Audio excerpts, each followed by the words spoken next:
Yo, what's going on, folks? You know what it is. 86 boxing, baby. Special day, of course.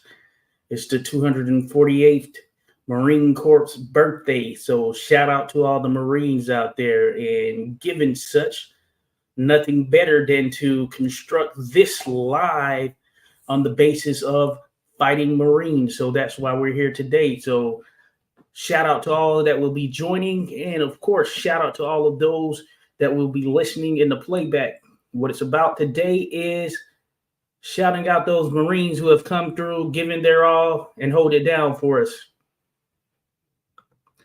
All right, so we're gonna wait for people to pile in here, and special day. So Simplify. I've sent some things out. I need to send out more, of course. Simplify to all the Marines out there, all the devil dogs as we call them, and shout out to all the others who served in the military and armed forces. Essentially, tomorrow's Veterans Day. We're on the 10th. Of course, the 10th is the Marine Corps' birthday. But that being said, Veterans Day is tomorrow on the 11th. So salute to all the veterans out there. You are appreciated. Believe that. No doubt. Real quick in the comments, shout out to my man Skywalker Boxio. Be sure to give him a like and subscribe, folks. Always great content coming out there. Hua representing for the Army there. Hua to you there, Skywalker. Appreciate you, buddy. Be sure to go give him a like and subscribe right now. A lot of great content going down. We've collaborated on some stuff. More to come for sure. More to come. Steadily building bridges, as we always say. So salute to you. Salute to Angel Diaz. Says, what's good, my brother? What's good with you, Angel? Salute to you. Appreciate you there, Angel, as always. Holding it down for the Cubanos out there. Much love to you. Much love to you, Angel. Appreciate you dropping through, buddy. As always, again, thank you for your service, says Skywalker Boxer. Hey, I extend the same gratitude to you, my friend. Thank you for your service. Hua, and we got the hoorah for the Marines, but hua for the Army. And hey, it's all a brotherhood. We're all out here doing our thing for sure. And Skywalker said this salute to Angel for sure. Thank you for your service. Fact, freedom is not free. No doubt about it, Angel. No doubt about it. So yeah, thank you as well. I appreciate you. And of course, we appreciate all the service members out there who are sacrificing, who are helping to make sure we stay safe here at home. The Boz is in the building, baby. The Boz. Hello to you, Boz. Hey, appreciate you being on, buddy.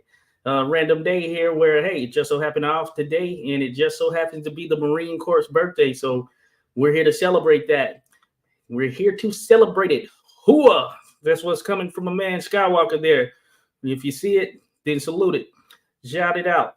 But yeah, so we're talking about the Marine Corps' 248th birthday. Can you believe that? Now, of course, I served in the United States Marines and did my time. Hey, learned a lot. I learned a lot. And it's all stuff that you can take with you as you continue to build, get that confidence, that discipline, and they teach you those types of things. So you're ready for pretty much anything in any environment. So that's how you have to maintain things.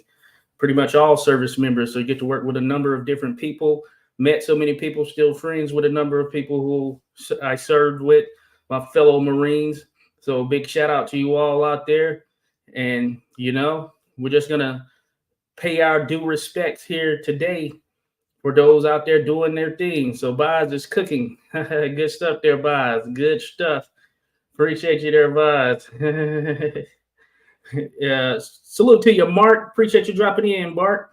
Of course. Yeah, been a little while. Always great chatting with you, Mark, as you know.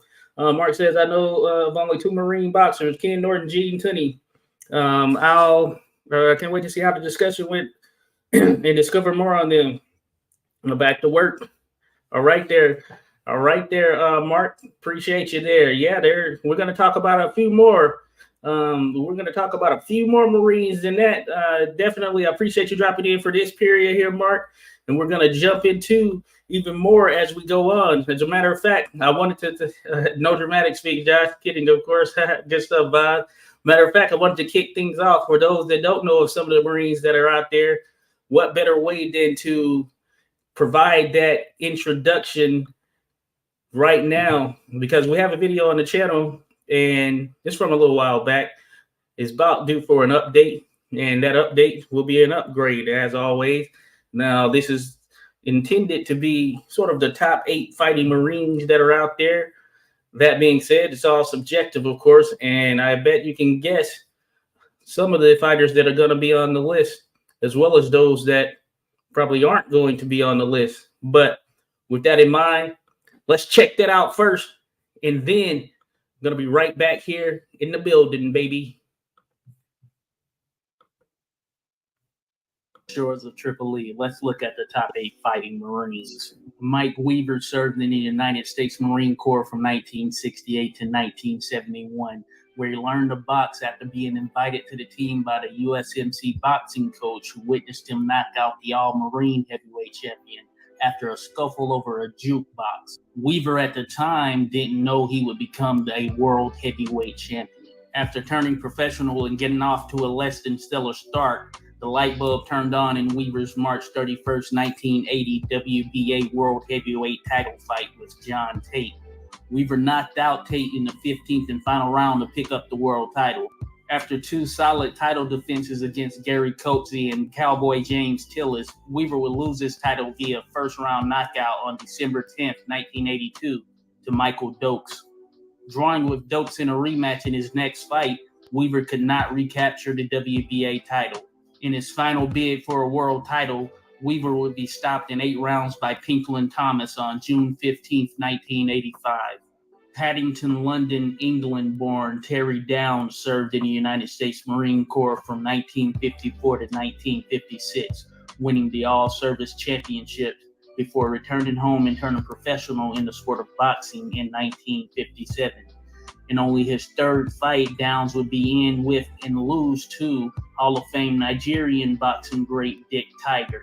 Not slowing down, and after picking up the British middleweight title, Downs would lose in his first bid at a world middleweight championship to fellow Marine Paul Pender via 7th round TKO on January 14, 1961. Downs would right the ship on July 11, 1961, forcing Pender to retire in his corner in the 9th round to pick up the World Middleweight Championship. Downs and Pender would fight in a trilogy match on April 7, 1962, with Pender regaining the World Middleweight title in a 15-round unanimous decision. The Paddington Express would defeat Don Fulmer and the great Sugar Ray Robinson later in 1962. He would get one final world title shot in the final fight of his career, though in the light heavyweight division, on November 30th, 1964. Downs will be stopped in the 11th round by WBC and WBA World Light Heavyweight Champion Willie Pastrano. Paul Pender's name probably doesn't ring as many bells these days, but the U.S. Marine and former world middleweight champion played a significant role in boxing in the New England area during the 50s and 60s. While brittle hands forced him out of the Marine Corps in some boxing matches, Pender secured his claim to the world middleweight title on January 22, 1960, after defeating the fighter regarded as the greatest of all time by many historians, Sugar Ray Robinson. The two would rematch 4 months later, with Pender again securing a decision win over the boxing great. He would settle any title disputes with successive wins over fellow Marines Terry Downs and Carmen Basilio in 1961. Downs would avenge the Pender loss later in 1961 to pick up the middleweight title, but drop it back to Pender in their trilogy match on April 7, 1962. This would be Pender's final match, as the longtime Brookline fireman retired a year later. Dubbed the Black Hercules, Kid Norton looked the part and proved to be one of the great heavyweights of a rich era in the division. Norton enlisted into the United States Marine Corps after leaving school, serving from 1963 to 1967, serving as a manual Morse interceptor. He also picked up boxing during his time in service and became a military champion. Upon joining the pro ranks, Norton would compile a record of 29-1 before meeting the greatest of all time, Muhammad Ali, on March 31, 1973. Norton would become only the second man to defeat Ali, winning a 12-round decision, breaking Ali's jaw in the process. The two men would rematch that September, with Ali winning the decision. Norton would follow that fight with a loss to George Foreman in a 2-round slugfest on March 26, 1974 in Columbia. On September 28, 1976, Norton would lose a controversial split decision to Ali in their final meeting. Norton would be awarded the WBC World Heavyweight Championship shortly after picking up a victory over Jimmy Young in a World Heavyweight title eliminator on November 5, 1977. He would lose the title in June of 1978 in one of the great heavyweight fights of modern history against Larry Holmes. The son of an onion farmer from Canastota, New York, also home to the International Boxing Hall of Fame, Carmen Basilio turned professional in 1948 after serving time in the United States Marine Corps. Basilio's style mimicked his tough upbringing as he could withstand a wealth of punishment. This paid off in a major way on June 10, 1955, when he stopped Tony DeMarco in the 12th round to win the world welterweight title. The two would rematch that November, with Basilio winning in what was the Ring Magazine's 1955 Fight of the Year. Basilio would lose the title to Johnny Saxton on March 14, 1956, before regaining it by beating Saxton on September 12th in the Ring Magazine's 1956 Fight of the Year. Basilio's most impressive win came on September 23, 1957, when he moved up to defeat the great middleweight Sugar Ray Robinson in the Ring Magazine's 1957 Fight of the Year, picking up the World Middleweight Championship in the process. Basilio would lose to Robinson less than a year later on March 25, 1958, in, of course, the 1958 Ring Magazine Fight of the Year. Basilio's final fight and bid at a world middleweight title came on April 22, 1961, when he lost a unanimous decision to fellow Marine Paul Pender. The Philly Phantom Tommy Loughran followed an outstanding boxing career with an enlistment into the United States Marine Corps in 1942 during World War II, where he served as a fitness instructor. In the years that preceded his military time, Loughran became one of the greatest light heavyweights the sport of boxing has ever seen, racking up wins over a multitude of all-time greats. Loughran won the New York State Athletic Commission World Light Heavyweight title on October 7, 1927, defeating rival Mike Mateague over 15 rounds. Loughran successfully defended the title and picked up the World Light Heavyweight title after defeating Mickey Walker on March 28, 1929. Loughran would move to heavyweight shortly after that, where he would have a solid run with the win over Max Baer before ultimately losing in his World Heavyweight title bid against Primo Carnera on March 4, 1934. Barney Ross is one of the greatest welterweights in the history of boxing, but also served in the United States Marine Corps with B Company, 1st Battalion, 8th Marines from 1942 to 1944, achieving a rank of sergeant. Ross also received the Silver Star for his heroic actions in combat during World War II. Ross defeated Hall of Fame great Tony Canzoneri on June 23, 1933, to win the World Lightweight and Junior Welterweight Championships. A year later, on May 28, 1934, Ross would defeat another all-time great in Jimmy McLaren to pick up the World Welterweight title before dropping the welterweight title to McLaren on September 17, 1934. Ross would again regain the welterweight titles in a trilogy win over McLaren on May 28, 1935. Ross would hold on to the titles until the final fight of his career, when he lost a unanimous decision to a fighter regarded as the greatest of all time by many, Homicide Henry Armstrong, on May 31, 1938. There's no greater representation of the fighting Marine than the fighting Marine himself, Gene Tunney. Tunney enlisted in the United States Marine Corps in 1919 during World War I, serving with the 11th Marine Regiment stationed in France. It was here that he became the U.S. Expeditionary Forces champion. After turning professional, Tunney would go on to have one of the greatest boxing careers in the history of the sport. Tunney's legacy was cemented with his September 23, 1926 World Heavyweight Championship victory over then reigning champion, the Manasseh Mauler Jack Dempsey. Tunney outboxed Dempsey over the 10-round contest, leaving no doubt as to his boxing prowess. They rematched on September 22nd, 1927, securing boxing's first ever $2 million gate in a fight known as the Long Count. Dempsey was more aggressive and determined in this fight, while Tunney continued to box well. In the 7th round, Dempsey caught Tunney and dropped him with the multi-punch combination. Because a rule had been implemented requiring fighters to return to a neutral corner after scoring a knockdown, 4 seconds passed as the referee tried to usher Dempsey into a neutral corner while he hovered over Tunney. When the referee regained control, he started to count at 1 and Tunney recovered. Once on his feet, Tunney used his footwork to stay away from Dempsey for the remainder of the 10-round contest, successfully defending his title with a points win. The only loss of Tunney's career came on May 23, 1922, in a loss to the Pittsburgh Windmill Harry Greb in 1922's Fight of the Year.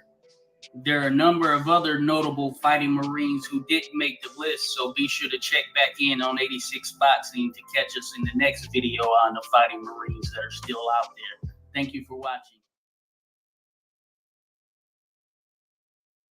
All right, we're back. We're back, folks. Appreciate you checking that out. Salute to you, Dan, who's dropped in. Appreciate you, Dan. Also, Bruce Gas, Boxing Jazz, and more. Salute to you there, Bruce. Appreciate you dropping by as well. And, of course, Joshua Woods in the building here. Joshua Woods, who says Gene Tunney saw 8 rounds of fight, won, and all 10 of the rematch. Yeah. He was in control for the most part with Jack Dempsey in those contests there. So that was just a little precursor video. Of course, we're here to talk about the great fighting Marines that have laced them up. And yeah, I have some actual videos, or I have some actual pictures, or whatever you want to call them, place markers that I want to show as we go through this process. Of course, I don't have one for every Marine, but what you saw there was pretty much a good number of the top flight Marines, but not all of them. Dan mentioned Danny Nardico. So yeah, he's someone worth mentioning for sure.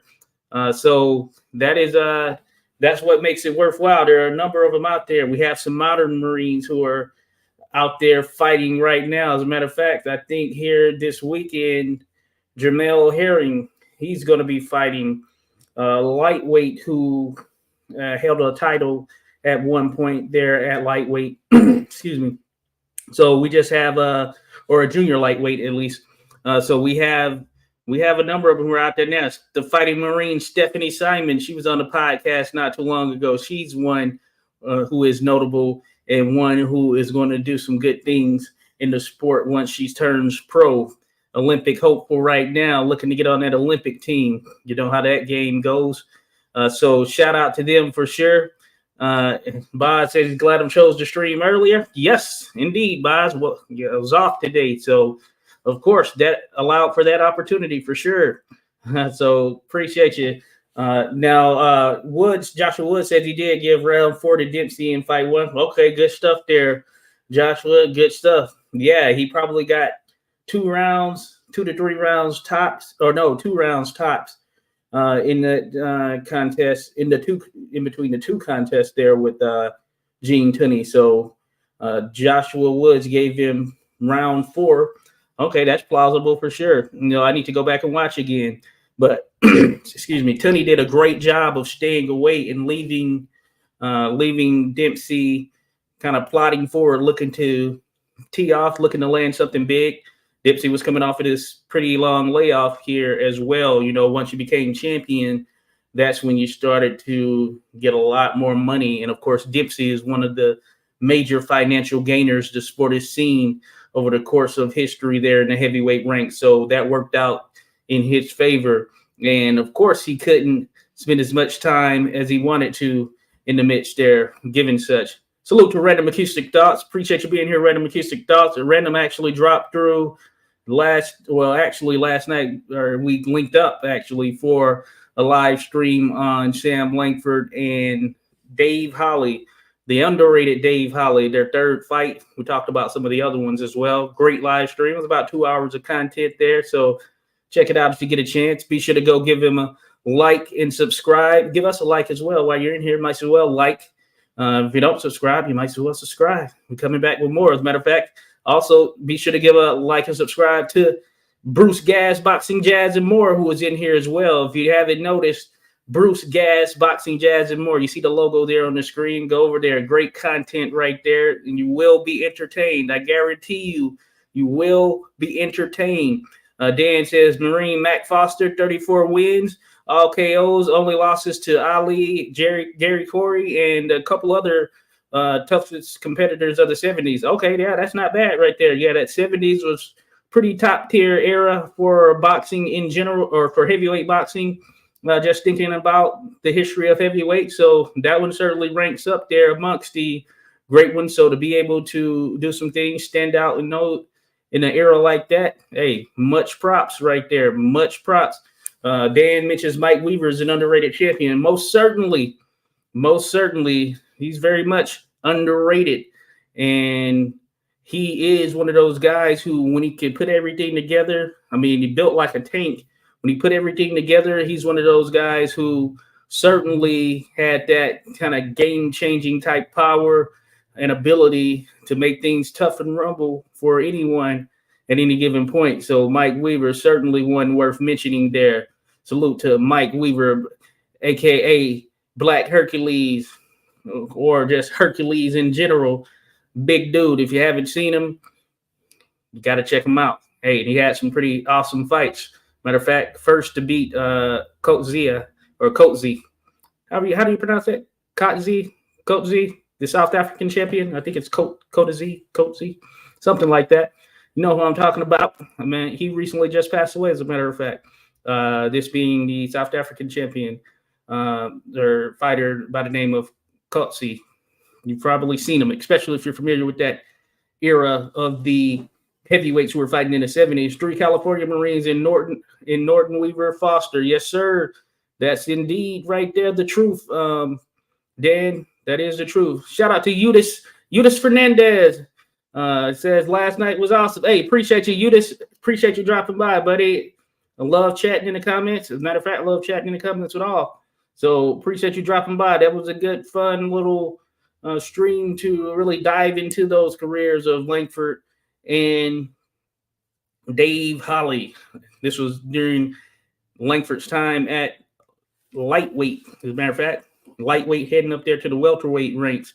So in between, pretty much, you know, they didn't have they didn't have those in between weights. So you kind of just operated in both capacities for sure. Let me see what else here I have from a comments perspective. Those Marine boxing trunks. Oh, yes. Interesting fact here from the Boz, who says that the famous golden crunk trunks were given to Stewart by some friends who were in the Marines. That's pretty awesome right there. They do have some of those colors tied to it.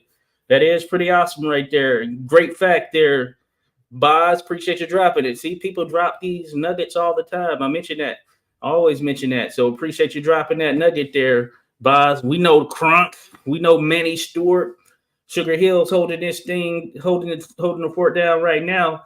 But we know all of those guys. Yeah, Weaver, he was scary. Yes, sir. Indeed, Angel. Indeed, hard name to say, Joshua Woods. Yeah, Coetzee or Coetzee. It's Coetzee. Yeah, it is one of those. Left hook from hell there to Boz. 3 heavyweight world champion, close together in time of all Marines, Leon, Weaver, Norton.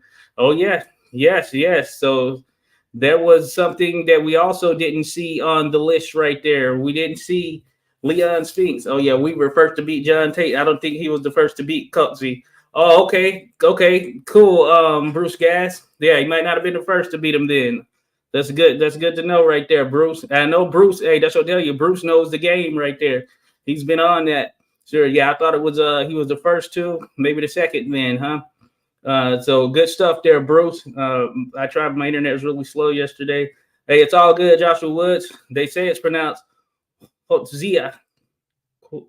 Hotzia. Yeah. Okay. Yep. You got a little Zia in there. Yeah. You got a little Zia in there. Coetzee. So Coetzee. Yeah, it was one of those. Yeah. Hey, he's got a name. He got a name that stands out right there. Certainly. Yeah. Big, strong, good all-around boxer. Yes, indeed. There, Boz. He could move pretty well. He could move pretty well too for his size. So He was a good fighter, very good fighter there. Gary pronounced Harry. Okay, Harry Garcia. Gotcha. Harry Garcia. Dan got it right there. Hey, Dan and Boz on it. So yeah, appreciate it. That is good stuff. Javon Sugar Hill doing his thing. Yes, sir. Bionic hand mentioned there by Dan. So yes, we're here to talk about those fighting Marines. As a matter of fact, I have a couple of little things I can pull up, of course. Speaking of such, we were just talking about the man right there. There you see him. None other than Mike Weaver. Mike Weaver himself. Mike Weaver. That's what we're talking about. Black Hercules there. 41 wins, 18 losses, 1 draw. Holding it down for Gatesville, Texas. Anybody been there? I've been to Texas. I don't know where Gatesville is, but that's where Mike Weaver. You never know where these guys are going to crop up in the boxing world.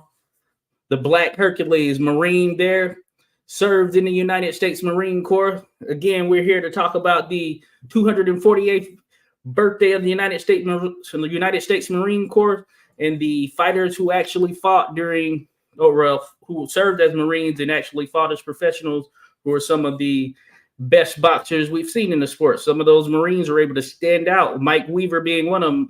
Look at the size of those arms. Look at the size of that chest on that guy. I mean, there's some other pictures out there. I mean, this dude built like a tank right here. Built like a tank. You know, he was probably carrying the 50 cals while he was there in the Marine Corps, that type stuff. He would carry the big guns. You know, you'd have to lean on those big guys. They'd be the ones carrying that type stuff for sure. So that was Mike Weaver there for you. As we mentioned, had a pretty solid career overall. Despite those 18 losses, he had some up and downs, you know. But when he was at his best, hey, he was a tough cookie to crack right there. Tough cookie to crack, and he could lay it down. Certainly. Dan said, knock the shit out of Leah and KO'd. Oh, yes. Good stuff there, Dan. I believe Coatsy first lost to Tate. Okay. Coatsy first lost to Tate. Okay. Yep. Gotcha right there. Mike Weaver, of course, was able to knock out Tate. So that was his, like, big time, like, hey, it's my time. Coming home party right there. Knocking out John Tate. Joshua Wood says Marciano's last name changed, but because Marciago was hard to say. Marcaggio. You know, I know with Marciano, you also hear it Marciano. Here it's pronounced Marciano. I'm friends with Weaver on Facebook. Okay, good stuff, Bruce. Oh, Mike Weaver. Be good to chat with him, right? Be good to chat with old Mike Weaver. Salute to Mike Weaver, fighting Marine there, heavyweight. Hey, stand out there. Lost it to Greg Page. All did. Yeah. That is true right there, Dan. That is true. David Bay, too. He died in 2017 in a construction accident. Oh, yeah. Unfortunate right there. Unfortunate. Rocky Marciano. Yeah. Sad at 60 had to work in construction. Yeah. You know, that's why, hey, can't knock these fighters trying to get their paydays because, hey, this is a tough sport right here. This is a very tough sport to actually deal with, especially making it a career. So you can't knock it as far as some of these fighters who, hey, they want to get to that money because you only have a short window. Because as you get older, the fighters keep getting younger. There's no question. There's always going to be some young guns who are cropping up here and there, and they're looking to make their name in the sport for sure. So you have to be leery of such. And given that, you know, you got to do what you got to do. You got to do what you got to do. That's why we see some fighters, hey, yes, they've taken the money in some situations, even though it may not have been in their best interest fight-wise, but you got to pay those bills. You know, Kimberly Armstrong would do it. Sugar Ray Robinson would do it. We got to do it. You know, some fighters fought past their prime, or they continue to fight past their prime. You know, it's just one of those things. So hopefully, you know, you would hope that things are managed well from a financial standpoint, so they're in a good place to be able to reap the benefits of all that work put in the early portions of their careers. But certainly, you never know. You never know. The bod says we were knocked out Tate, Kutsia, and Truth. Call the Truth.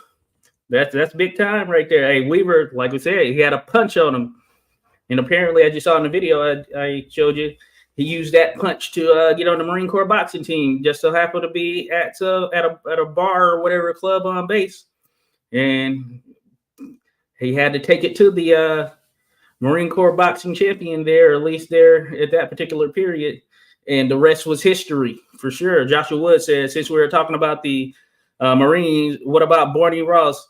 He joined during World War II after he retired. Oh, yes, indeed. That is true right there. As a matter of fact, since you brought him up here, and we'll probably have to bring him up again, because I know Flat Boxing, big time on Barney Ross, the great Barney Ross.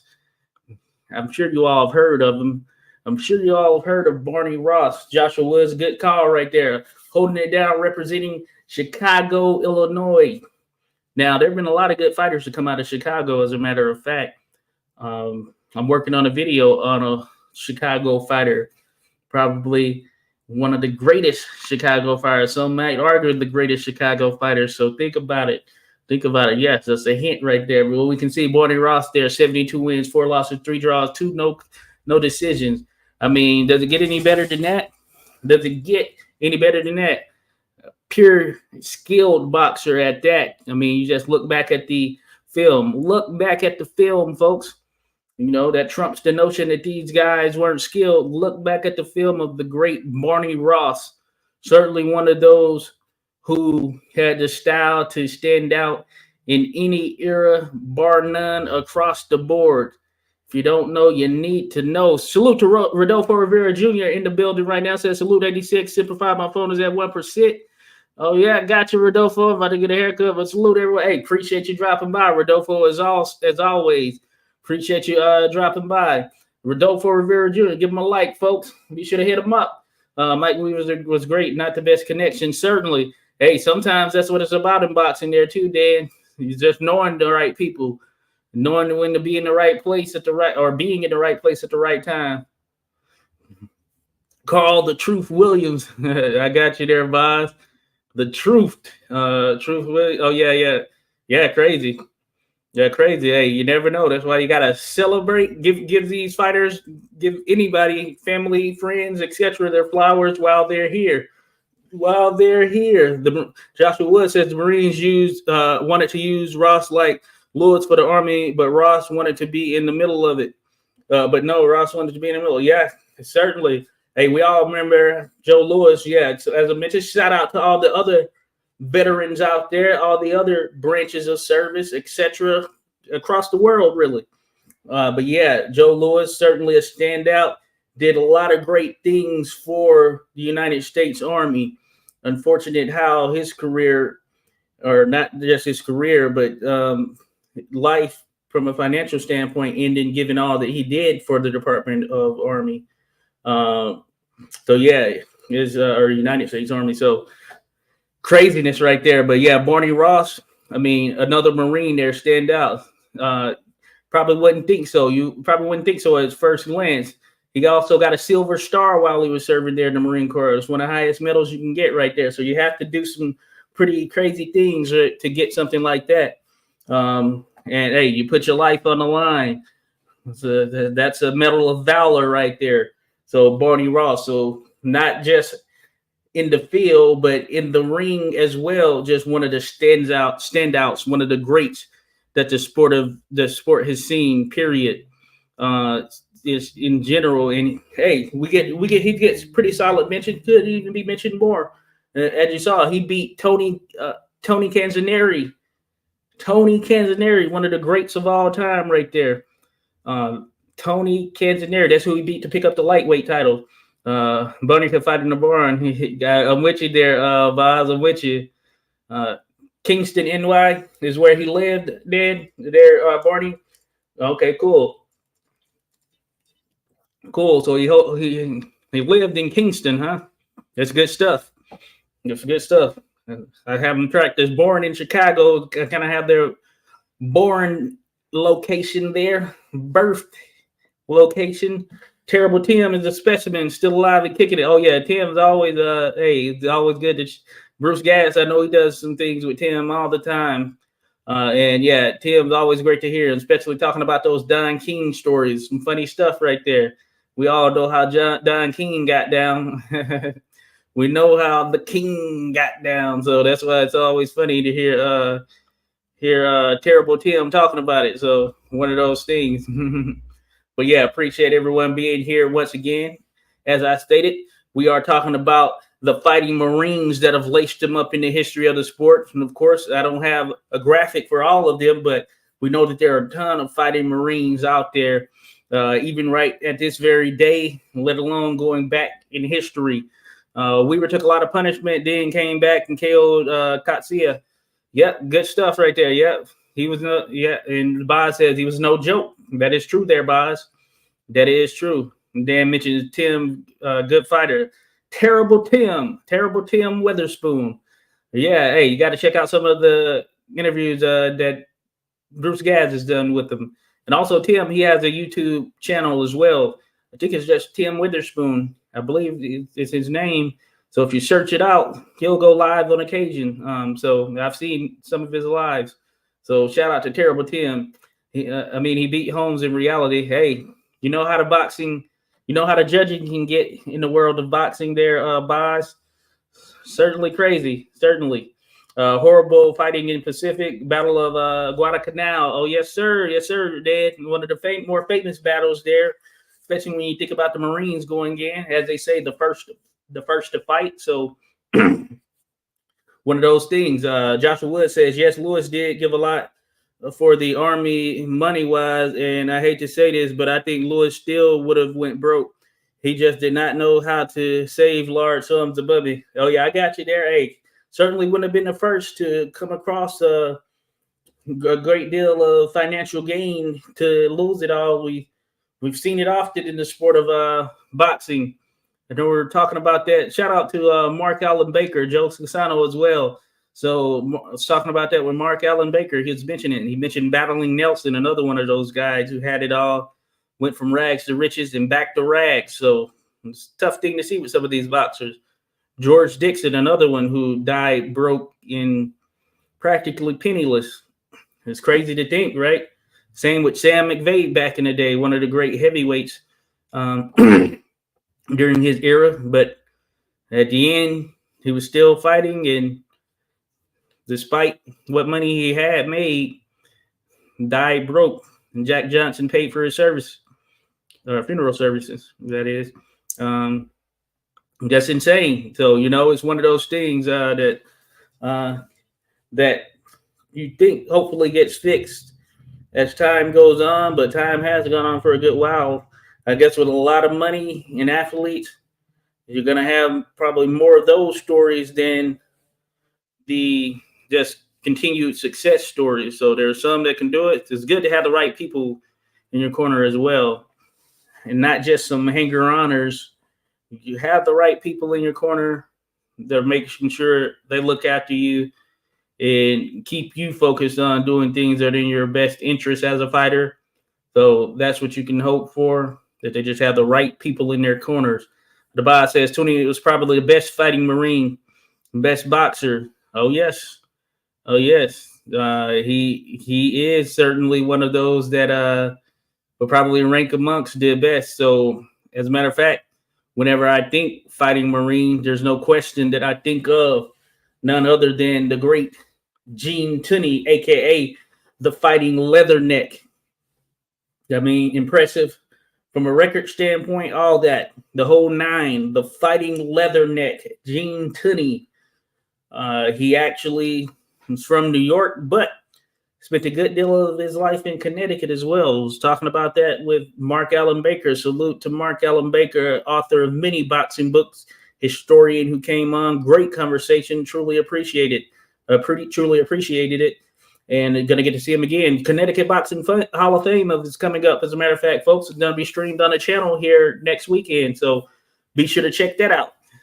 Looking forward to it. We'll mention it again, but the Fighting Marine, Gene Tunney, no question. Excuse me, at least for myself, when I think about Marine Corps boxing and the face of Marine Corps boxing, Gene Tunney has to come to mind. is a part of the first ever $1 million gate there with Jack Dempsey. And you know how that is when we bring those types of fights up. It's always something that makes people, or at least gets people charged up. At least in between that first and second fight. I mean, it's just crazy. Just think about it. That first fight, Chicago, Illinois, Soldier Field. As a matter of fact, I happened to go to Chicago a few months back. I didn't get to see Soldier Field, but if you just look at that photo of Soldier Field, just a thing of beauty. It's just crazy. It's insane to even think about the amount of people they put in the stands. Over 120,000 individuals there to witness a great heavyweight contest that has stood the test of time. We still talk about Tunney and Dempsey. Tunney, of course, got the better of Dempsey in both of those contests. But that being said, Dempsey, of course, came in as the champion in the first, and he was one of the more popular boxers the sport has ever seen and remains so today. As far as thinking about boxing history, definitely Jack Dempsey's name is always mentioned, along with Gene Tunney, of course. Tunney 65, 1-1, 17 no decisions, which were essentially wins. So realistically, only lost that once. And that was, of course, to the great Harry Greb, Pittsburgh Windmill. Gene Tunney, 48 knockouts in there. So Gene Tunney, tactician. We know him as a tactician, but as you can see, it could also get you out of there. It wasn't necessarily always by the one-punch knockout variety, but he was able to get you out of there, usually through just breaking you down. As a matter of fact, he knocked out George Carpentier. We know of Carpentier. He also fought Jack Dempsey, lost to Jack Dempsey. Matter of fact, got knocked out. So no stranger to getting knocked out by two great heavyweights in history. But of course, Tunney probably even greater light heavyweight. The man right there, Gene Tunney. So the Boz mentions that Jose Torres, I believe, died, bro. Jose Torres, yeah, great fighter right there. Had that kind of peekaboo-ish style defense, but very good boxer. Very good boxer. Died broke. Yeah, that's unfortunate, you know. That's unfortunate. Norton is miles above 10, though. Read Bruce Grass show the other day. Okay, got you there, Dan. Oh, yeah, Ken Norton was a beast. Johnson was smart with money, right up with Tunney. Oh, yeah. Lewis in that regard. Okay, got you there, Joshua. Yeah, Jack Johnson, I know he made some investments, all that good stuff. Yeah, and that's why he didn't want to fight some of those heavyweights that were going to certainly trouble him in the likes of Langford, McVeigh, and Jeanette during that period when he held the title. And would have been cool to see him fight Harry Wills as well, but Harry Wills came a little bit later, so that one likely wasn't going to happen just regardless of the situation. Joe Louis, is the greatest champion in the history of boxing or any sport in the history of mankind. Hey, feel you there. Salute to you there, Dan. Showing some love to the great Joe Louis, certainly. I mean, he was a standout. You think about the most significant fight in boxing history. For me, yeah, you get that Joe Louis versus Max Melling 2 certainly is one that ranks high amongst those, because we had Joe Louis coming in practically with America and the world on his back, and he was going against Max Melling, who was actually a good guy, just so happened to be German at that particular time. And of course, there were sides were picked, so very much a load to carry for both of them. And we know what happened in that contest. But man, one of the standout and most significant moments in sports history in general, right there, with Lewis versus Smelling 2. I mean, we all know it. We don't even have to really think too deep on it, because we just know the significance of that fight. It's crazy. Joshua Wood says, you think Marine boxing, of course, the most common name that comes up is, of course, Gene Tunney, the fighting Marine there. Talking about Gene Tunney, American light heavyweight champion, former world heavyweight champion. You know, I think in a little shorts video I did, I said he was a world light heavyweight champion. I wasn't even thinking. I was thinking about the, I guess, world heavyweight championship. But it's crazy to think Tunney never won the world light heavyweight championship. Isn't that insane? Isn't that insane? You know, but we know he was capable of doing it, though. Okay, he was capable. Hey, he can. You have some who mention him as the greatest light heavyweight of all time. And hey, he could very well be. You know, he's certainly up there in the ranks. You have some that mention him as the greatest heavyweight boxer of all time. And I think that shows the respect that Tunney was able to garner. And he was able to do so against some very solid competition overall.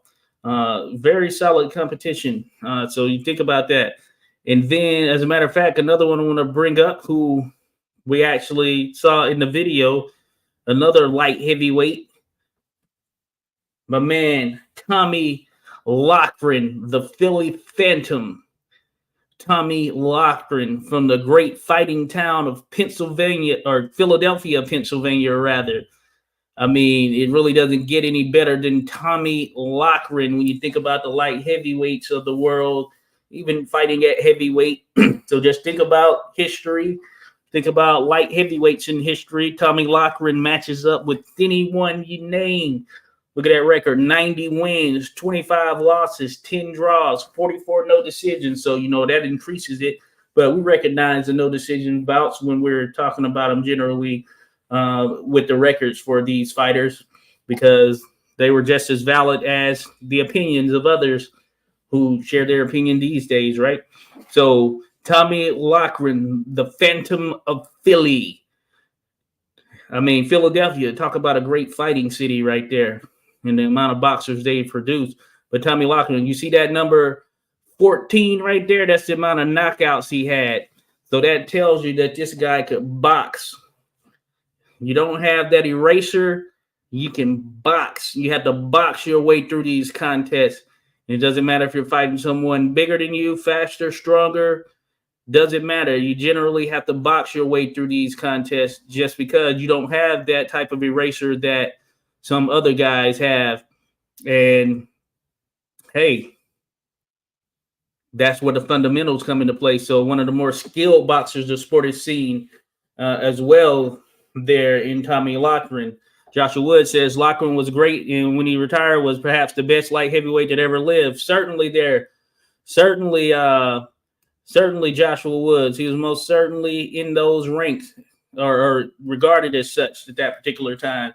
And you had to just think about the amount of fighters he faced during his career. Salute to Just Frank. Appreciate you, Just Frank, dropping in. We're talking about the great fighting Marines in history. Just pretty much an open discussion. And we're bringing up a few of them, have some graphics for some. But appreciate you as always, Just Frank. Salute to you. Hope all is well. Super proud of all the Marines out there once again. 248th birthday of the United States Marine Corps. So we're here to talk about it. We're here to talk about some of these Marines. And we were just talking about Tommy Loughran.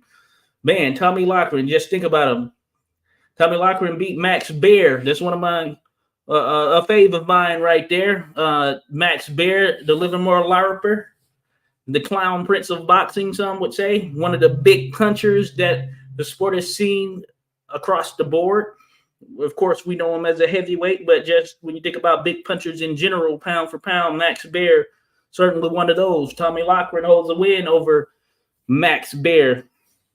It shows you that it shows you the type of fighter he was. And we have enough solid video out there for Tommy Loughran where you get to actually see him applying his trade, and you just realize how great he was as a fighter.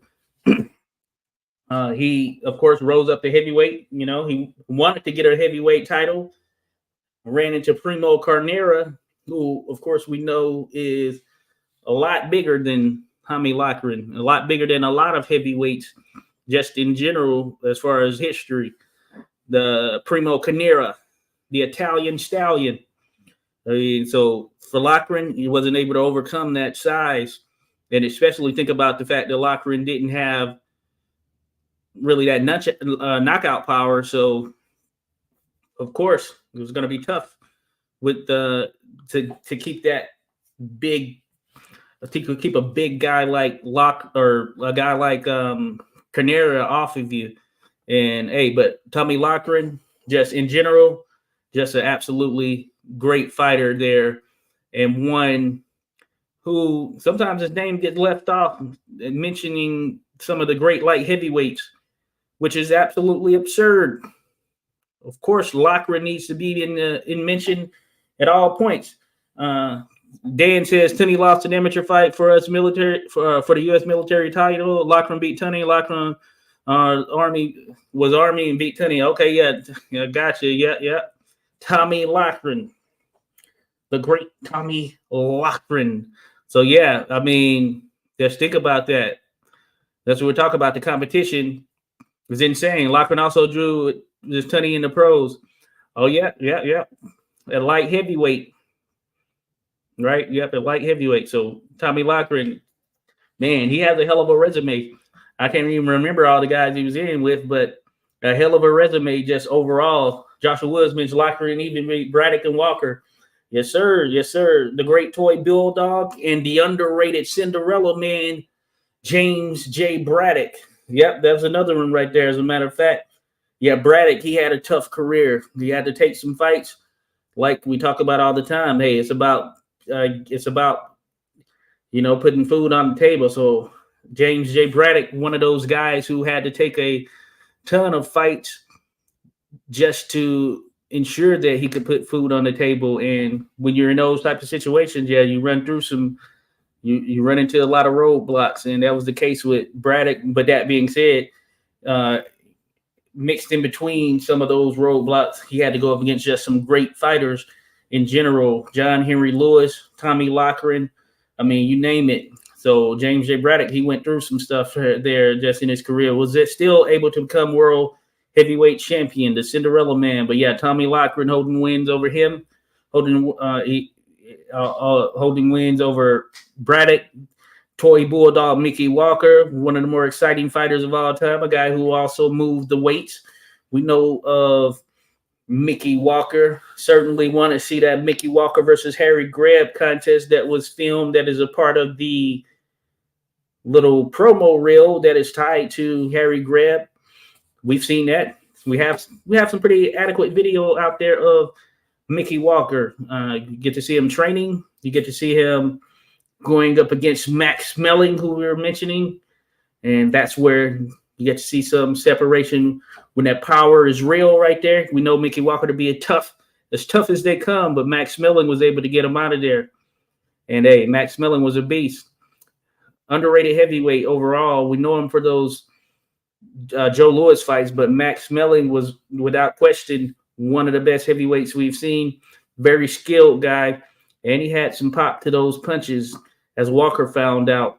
Of course, we saw Walker in there as well with Jack Sharkey. Jack Sharkey, very skilled fighter right there as well. He had some ups and downs as far as performances, but skilled fighter. We fought in that period where, hey, everyone was looking for a shot at that title, and it could change hands at any time. We saw that. And plus, Max Smelling was the only man to win the title via foul. And that's by virtue or at the hands of Jack Sharkey, which is pretty insane, right? And Carnera is underrated. Joshua Woods, certainly. Most people don't know, or they see him and they just think he was absolutely not skilled, but he actually was pretty solid. He was pretty solid from an overall standpoint. And I think he would beat some of these big plotting heavyweights we have today that we think are indestructible. Go look at the footage on Primo Carnera for those that don't know, and you'll get to see that he is pretty much a solid overall fighter, despite some of those setbacks and despite the whole connections that he is tied to from a mob standpoint, etc. He's actually a pretty decent fighter. Lochran so underrated, he was a phenomenon. Yes, sir, Dan, indeed. And Dan mentions locker room beat Canara down. Mob robbed him. Hey, yeah, you can certainly say that was the case there in some regards, just given certain ties to Primo Canara. Hey, Primo, yeah, he's just one of those interesting fighters. Interesting story right there. Interesting story there overall.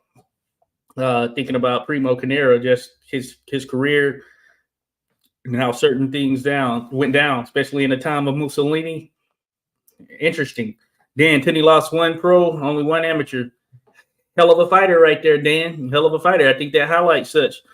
I saw HL highlights of that fight. I think Canara's jab is what won Primo the fight. Oh yeah, certainly. You can say so. Yeah, Canara has a little bit of a little bit more skill, a little bit more wrinkle to him than some would see. Especially if you see him in that Max Baer fight. Of course, you're gonna think, what the heck? This big fumbling fighter or someone proposing to be a fighter going down left and right, but certainly he had some moments. They got the footage of him out there with the Leaperville Shadow George Godfrey as well. In the contest that Godfrey seemed to be winning. He ended in disqualification, so he did have some sort of stains that were there. Just Frank, salute to you once again, says Braddock busted his hands up. Yeah, that is right. I know, I believe it was his right, which was probably his best punching hand. He ended up breaking it, but couldn't afford to get surgery, so he was fighting with a messed up hand for a long period, and that's during the time when you got to see some of those losses coming in. And hey, he was just trying to put food on the table, so he was taking fights at any point in time, even if it wasn't to his advantage. And that's where a lot of those losses came from as it relates to James A. Braddock. But Just Frank is right.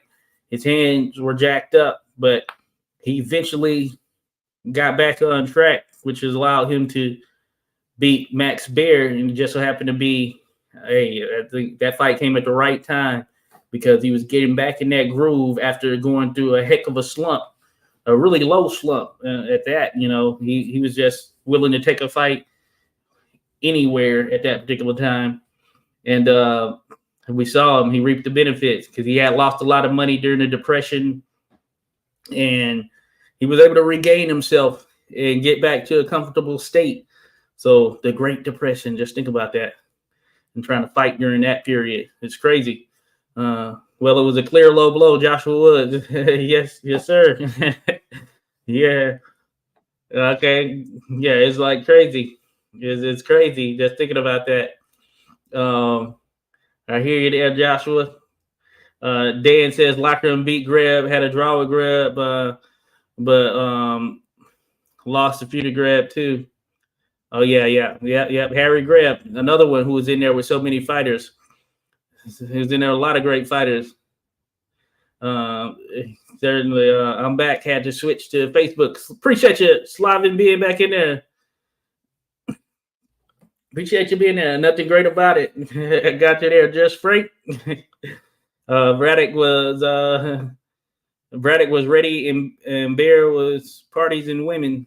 Oh yeah, Bear, he'd like to have his fun. Excuse me. He certainly like to have his fun, no question about it. Yeah, I have the book from Colleen Aycock. Yeah, Bear. Yeah, he was he was a jokester, practical jokester for sure.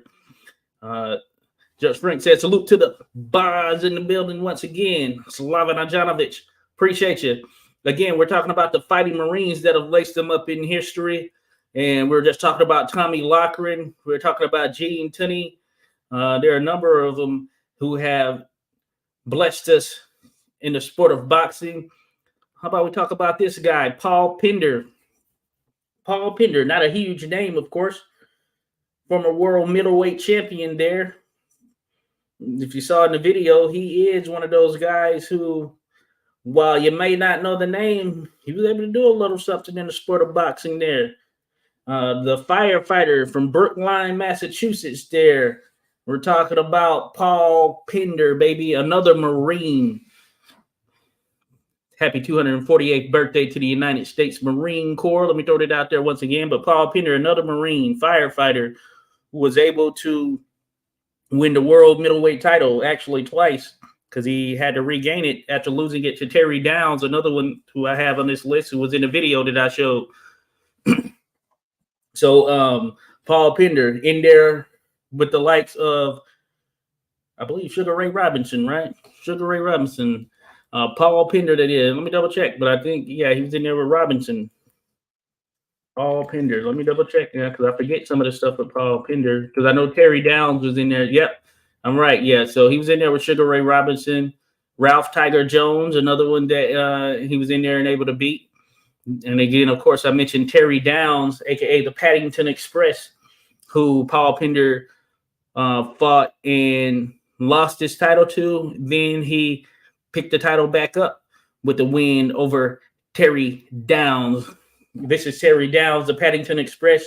Not a ton of fights, but that being said, was able to make do with the amount that he ultimately had, originally from Paddington, London. But he ended up serving in the Marine Corps. He became a citizen, I believe, here in the U.S. And, former world middleweight champion. Matter of fact, he picked up that world title by beating Paul Pender, who I had just shown. And these two had sort of a rivalry, I guess you can say. Terry Downs, another one worth mentioning. And Paddington, that little bear, it's steamed off of that area of London.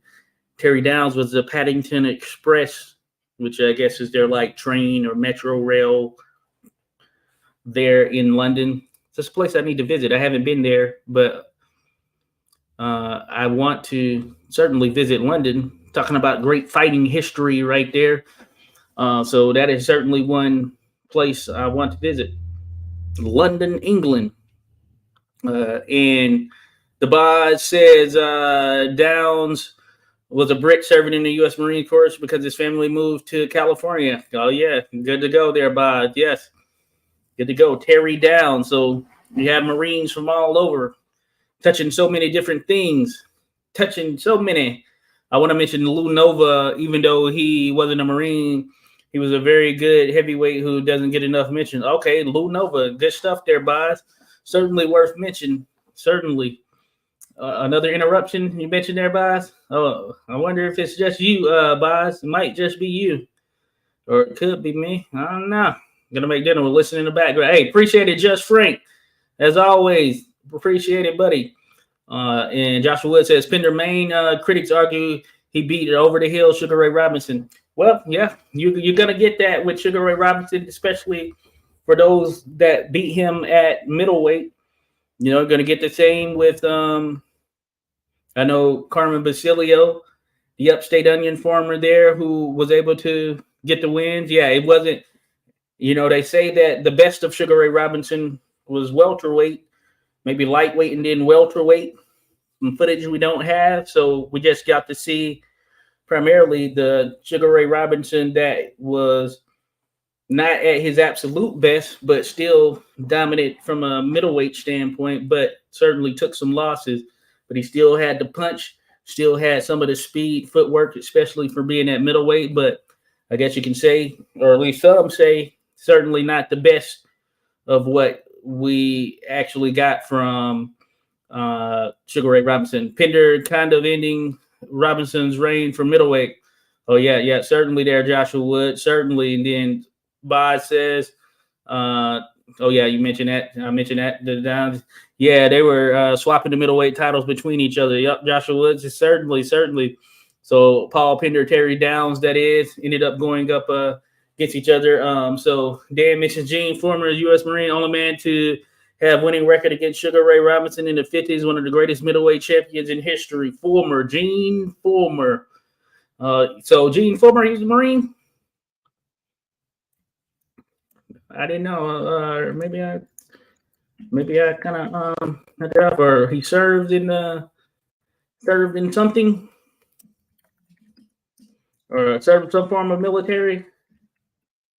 Gene Fulmer, or no Gene Fulmer? Yeah, he had some good wins over Sugar Ray Robinson, of course. Then we remember one of Sugar Ray Robinson's more famous knockouts, of course, came against Gene Former when he actually was stepping back, caught him with the left, I think it was a left hand knockout or something, and sent Former down. We know Former was as tough as they come. He could go through some punishment. Our oars are crashing, Josh. That is funny. That is funny. Our spectral bodies are too strong.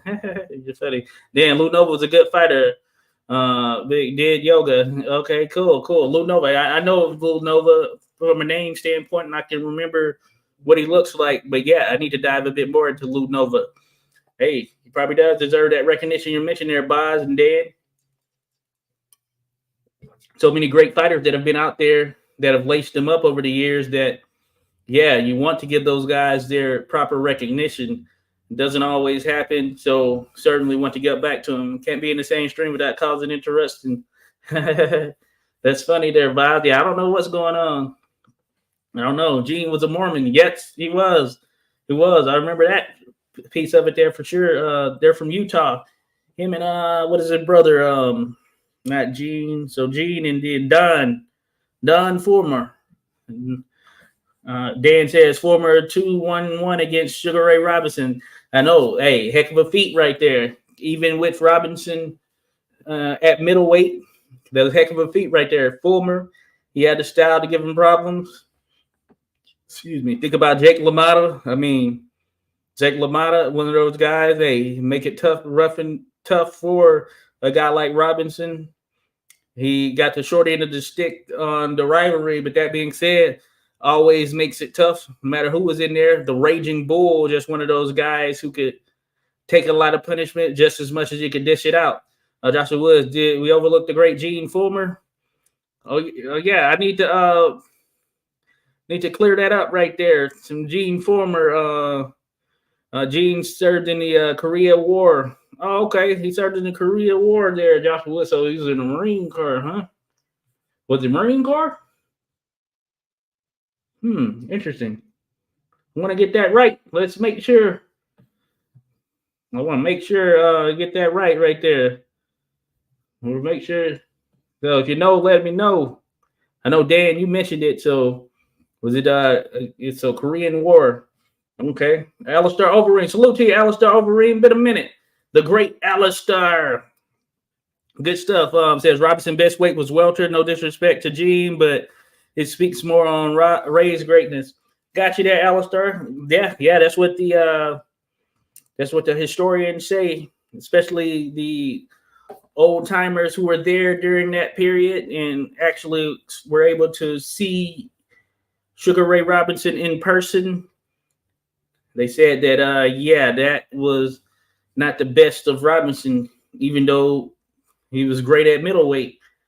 The welterweight version, I guess, was one that would certainly even take it up even more of a notch right there. Just think about what Robinson was able to do given such, right? It's kind of crazy just thinking about it. The fact that he was able to accomplish what he was able to accomplish at middleweight, and we haven't even seen the best of him, at least footage-wise, because of the fact that, hey, you know how it was back then. Just some stuff just couldn't last. But it is what it is. Some stuff was lost, you know. A lot of footage. Hey, what if there's just footage in a pile somewhere in some abandoned warehouse that no one has thought to check in forever, and someone lost the key, and it's just like, oh well, you know. And even the family members, they don't know about it, and it's like, nah. So yeah, just crazy to think about. Bob says Tommy Morello deserves more recognition too. That Tommy, or so that meant to be Tommy, but spelled in the, here we could say Tammy, but Tommy Morello. I got you there, Boz. I could be saying that name wrong. I don't know Tommy or Tammy. I need to check him out. Good look right there. But Gene has more than Robinson. Okay. I got you right there, Joshua Wood, certainly.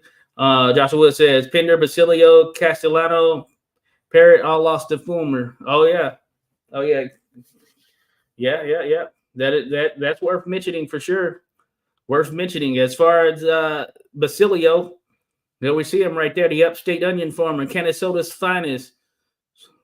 That's where the International Boxing Hall of Fame is. And of course, they have a hometown Hall of Famer in Carmen Basilio, who was also a Marine. And we know he was tough. Son of an onion farmer right there. Anyone want to get into farming, especially on the onion side of the house? Hey, take note. Teach you how to fight too, right? It makes you tough. But Carmen Basilio, former world welterweight champion and world middleweight champion. We know he's another one, but he's another one who also beat Sugar Ray Robinson. He actually had moved up to take on Robinson while welterweight champion. And very good fight. They fought more than once, of course. Fight of the years. Then Carmen Basilio, it was like every year he was in a fight of the year, seemingly. Johnny Saxton, fight of the year. Tony DeMarco, fight of the year. I mean, yeah, so he was in there with DeMarco. I think they fought twice. Did they fight 3 times? I'm thinking twice. But yeah, and man, just think about Carmen Basilio, one of the toughest boxers the sport has seen. Hey, he had some skills to him too. And hey, he could take a punch with the best of them. Straight from the Marine Corps there. So just think about it. When you think of Marine boxing, Carmen Basilio, his name has to come up. Again, we're actually talking about it in the interview with Mark Allen Baker. He's actually mentioning Carmen Basilio and his friendship with Carmen Basilio, who of course has since passed, but pretty amazing to be able to chat with a champion who certainly laced him up with the best that the sport has seen in Carmen Basilio. Yeah, hey, just one of the great fighters to watch right there. You'll see just stylistically skilled fighter. He wasn't afraid. He'd come forward and he'd exchange with the best of them. He was willing to take some damage to dishes out as well. So you think about guys like that. Think about some of these Marines that were willing to do so. You didn't often see Carmen Basilio backing up. He was going to march forward and do his thing. So if you haven't seen Carmen Basilio, just pick a fight. It's going to be exciting. No question, it's going to be exciting. So Foreman was Army there, Dan. Okay, got you there, Dan. Yeah, the Korea War, that was something else right there. Yeah, here in D.C., of course, we have the Korean War Memorial, and it's pretty eerie. It's a very good memorial. It was well done, but going there in the winter, you're just, especially at night or something like that, it's just, when there's snow, man, it gives you an eerie feeling right there. Wartime, crazy. Marines, we know Marines are known for lacing him up for war as well. Think about those Marine Corps dress blues. Basilio was a hard man. Joshua Woods mentions, yes, sir. Indeed, he was there. Indeed, man, that dude. Think about just some of the toughest fighters the sport has ever seen. No doubt about it that Basilio, man, it's hard to be hard pressed finding too many who are as tough. And man, just wasn't afraid in there. He would take on anyone. Former twice beat Great Basilio. Both were fight of the year. Oh yeah, gotcha right there. Dan, Gene Former. There really should have been a third Robinson fight. Okay, gotcha there, Joshua Wood. Yeah, you would think that might have happened, right? Maybe the politics of boxing. DeMarco, I think, was a 3-fight series. Okay, cool. Yeah, Tony DeMarco, another great fighter, and exciting fighter to watch right there for sure, who passed not too long ago. But yeah, Gene Former, man, the welterweight and middleweight champion of the world. He wasn't a huge guy either, so that just showed you his toughness. 2 of his Robinson fights were fight of the year. Basilio, yes, indeed, Dan. Indeed, it was. Indeed, that was the case. So yeah, that just speaks volumes. I know he had at least around 5 fights of the year, something of that nature there, if I'm not mistaken. I think it's the second fight with Johnny Saxton that was a fight of the year. Of course, maybe two of the DeMarco fights, or is it one or two of the DeMarco fights, fight of the year? Could have been two of them, actually. So, yeah, man, he was known for those fights of the year. It's insane. So that just shows you the type of fighter he was. Fan favorite right there amongst many. Certainly a fan favorite. Joshua Wood says Basilio did not have iron for a chin. It must have been cement or something harder. Yes, sir. Cremate or something harder. Yes, sir. He's one of those guys, man. You just, I don't know. It's just like he's made of something different. Made of something different. Think about a juggernaut. The juggernaut. Hey, Basilio was the juggernaut. Dan says Eduardo Lasse, Argentine, on the ring list of hardest punchers in history, beat Fulmer. Okay, Argentine fighter. I need to check him out. I've seen that name for sure. I don't know him. I'm going to check him out, though. Eduardo. Got you there, Dan. But, hey, Fulmer, we know Fulmer was tough, too. So, to be able to get past Fulmer, the guy who's going to continue to come forward, who wasn't afraid to exchange on the inside, then you have to come with a little something for sure. Salute to Alex Campbell, dropped in. Appreciate you, Alex. We're talking about the Fighting Marines and others that are out there in history who have blessed us with their fighting skill, both in the Marine Corps and in the boxing ring. Alex says Fulmer was a tough fighter, didn't have a real knockout power, used a crude crab-like defense. Yep, was able to take punishment. Yep, that he could take. Think about him, Basilio. Yeah, two guys who could certainly take punishment. Fulmer, one of those guys. You got to hit him with a kitchen sink to try and get him out of there. It's going to take a kitchen sink or two. And hey, that was a perfect punch when Robinson was able to knock him out with that little step back. I want to say left hook. Just caught him perfect. Right there on the chin. Sent him down. There's a combination of timing, power, placement. It worked out. But otherwise, Fulmer is just one of those guys. Yeah, it takes a mountain of punishment to be able to get a guy like that out of there. Same with Basilio. Same with, of course, Jake LaMotta. Just took a lot of punishment. Henry Armstrong, another one of those guys who spent this time on the inside and pretty much for the majority of this fight. But, man, you had to really lay into him to get a guy like that out of there and off of you. Dan says, not said often, but Basilio was reigning welterweight champion of the world when he stepped up to beat Robinson for a middleweight title at only 147 pounds. Yep, that is true. He came in as a welterweight. For the most part, I think he was 148 there when they weighed in or stepped in the ring. But generally, welterweight. So that adds to it. Of course, it adds to. We know that wasn't, of course, the Robinson of welterweight days. But that being said, great fighter. And hey, you got to give props to Basilio. He wasn't afraid. He wasn't ducking that smoke. So he could have not taken that fight, but he was willing to do so. Dan says Gene Fulmer was named after Gene Tunney. Oh, awesome. Didn't know that. Gene Tunney. Gene's Tunney. I do recall that Tunney didn't want to be James J. You remember because there was a period there where you saw a lot of fighting James J's. And that usually meant championship pedigree right there. You're going to get there at some point. James J. Jeffries, James J. Corbett, James J. Tunney. Could have been James J. Tunney, interestingly enough.